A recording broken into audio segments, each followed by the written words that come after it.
Hi everyone! If you're like me, you love using Canva to make cool educational materials for your class.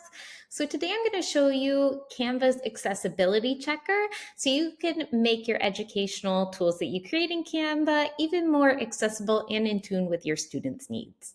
So to begin, I'm going to create a design and I'm just going to go with a regular template for Canva. So maybe this one on digital education. As you know, in Quebec, we have digital competency. So I encourage you to work on your own digital competency and find ways to improve your students' digital competency. Now that I'm in my presentation, I am going to click on File and the Accessibility button and to check Design Accessibility.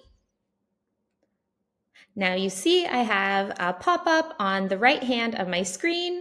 And now if there's any errors in ways of text font, they'll show up in typography.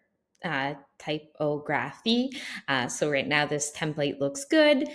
There's color contrast. So, when you talk about accessibility, it's always important to have the text very distinguished from the background. So color contrast on this template is correct. And then we have alt text for images. So as you see here, I have some errors. There's no alt text. I can either add alt text as a description of this image, such as person on phone, or I can mark it as decorative if the image is not adding to any of my content. So for example, here's a little box around text. And for this one, I'm going to click mark as decorative.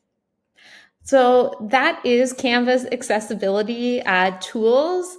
It doesn't cover every part of accessibility, obviously, like read order and things like that can still not be edited in Canva's features directly, but it's a nice quick check when you're on the go creating things in Canva to help your students' needs.